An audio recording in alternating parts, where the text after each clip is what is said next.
Các bạn ơi, today we're going to watch a video from a channel called The Holly's Work. This video has been getting a lot of attention from the Vietnamese audience recently. In this video, Brandon, an American guy, will wear a Vietnamese women's floral pajamas and then adopts a pet chicken and then goes around talking in Vietnamese to local people. Okay, our job today is to watch it and then point out some mistakes that many learners make. Thank you so much, and Brandon, for your consent. Since your Vietnamese is great, I will have to try real hard to do something in Vietnamese. We say vạt lá tìm sâu, to find worms under leaves. So to nitpick on your Vietnamese. Okay, bắt đầu ha. The first mistakes are gonna be about how to use classifiers or measure words. Okay, now we know that for different things we need different classifiers.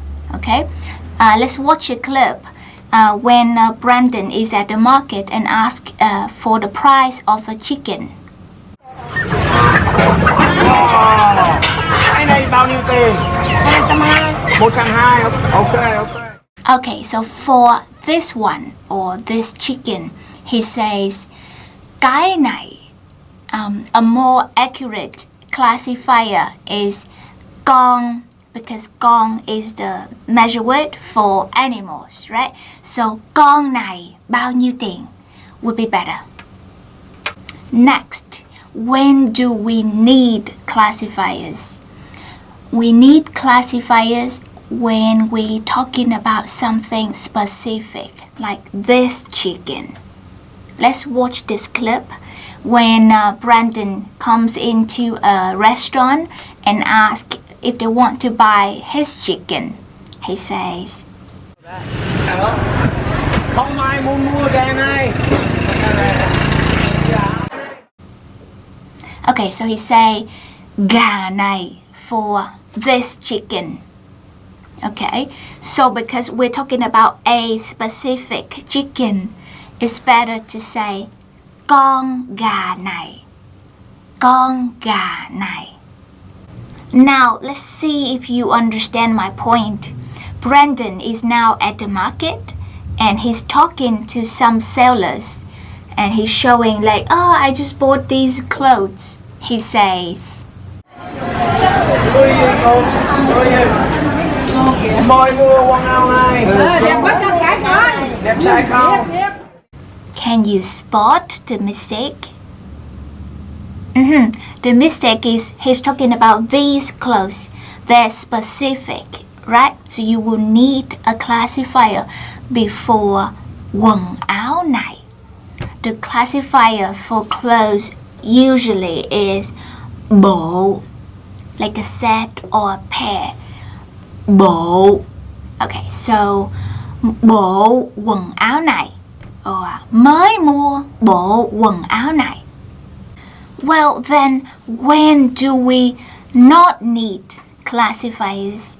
Well, when we were talking about something in general, we're not specify anything, then there's no need for classifiers. Okay, let's watch the next clip and tell me what's wrong. Tại vì ở Sài Gòn nhiều người cướp con chó, sao không muốn con chó? Không. So what is the mistake? Okay, so he was talking about people steal dogs' hair. He doesn't talking about a specific dog, đúng không? And so con would be unnecessary here, right? So chó is good enough. And then the next line, he says, Không ai cướp con gà. Again, we're not talking about one specific chicken. We're talking about chickens in general. Therefore, no need for con. Next are not really mistakes, but there are more conventional ways for you to say these things. Let's find out. The first one is when Brandon chats with some guy on the sidewalk, and he say this is holding his chicken, saying this is a pet, not dinner. Đây là vật nuôi, không phải là ăn tối, vật nuôi. Nuôi. Okay, the word ăn tối is a verb, to have dinner. Here you need a noun. You can simply put bữa before ăn tối. More conventionally, here we would just use food, which is đồ ăn. Đồ ăn. Now, one more thing.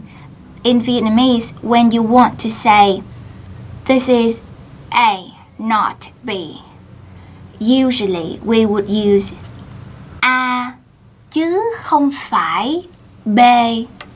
One more time. A chứ không phải B.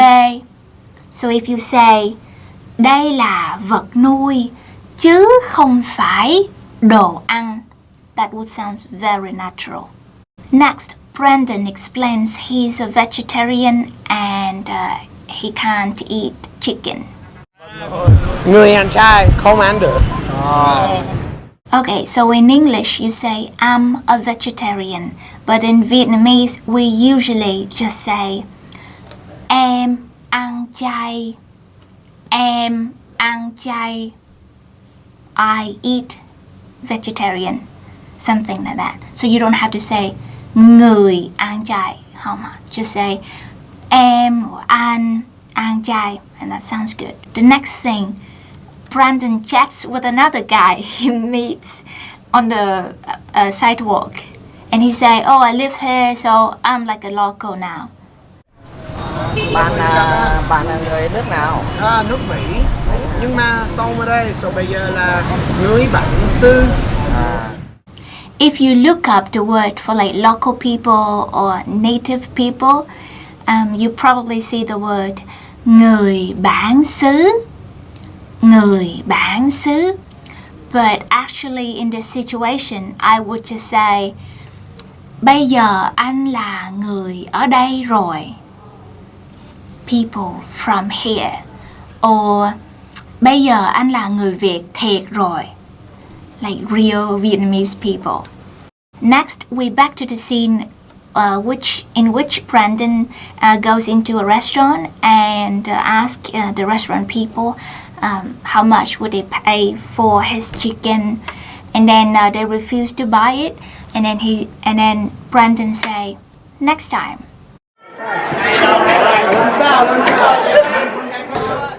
To sound more natural here, I would say vậy thôi để lần sau. Vậy thôi để lần sau. Vậy like so, then thôi is like okay, end of conversation. Vậy thôi, okay then. Để lần sau. Để is like leave or save. So yeah, leave it to next time or save it to next time. Okay, so vậy thôi để lần sau. Next, Brandon is in a park and he chats with a group of young people, probably students, and he was explaining why he's getting a chicken instead of a dog. He says, tại vì ở Sài Gòn nhiều người cướp con chó, sao không muốn con chó? Không ai cướp con gà. So he's using cướp for to steal. Cướp is actually, it's like to rob, like cướp ngân hàng, to rob a bank. Here you can say ăn trộm, ăn trộm, or ăn cắp, ăn cắp. These words both mean to steal. Okay, in the next scene, Brandon's probably arrives at his house and he's trying to tie the chicken, and he says, "Don't go anywhere, I'm coming right back." Ở đây thôi, ok? Không được đi đâu.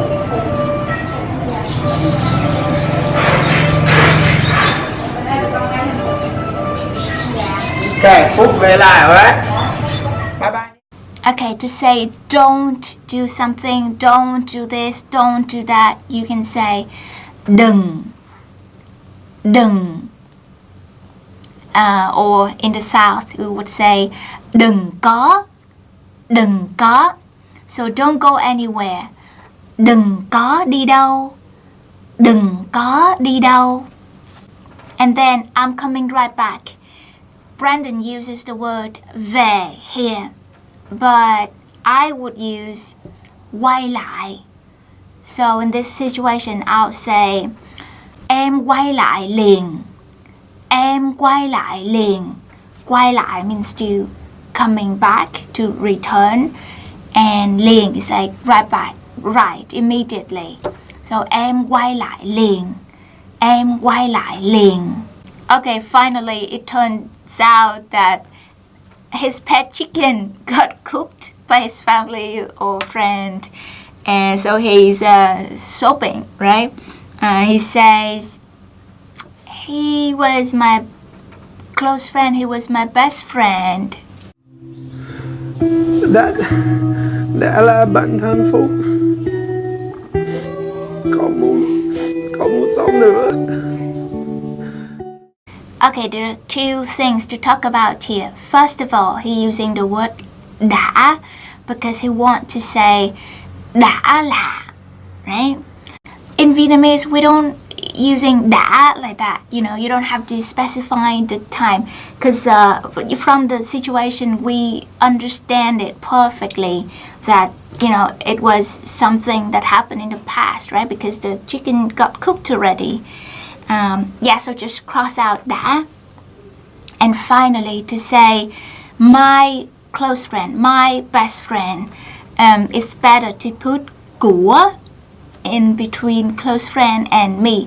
So bạn thân của Phúc. Bạn thân của Phúc.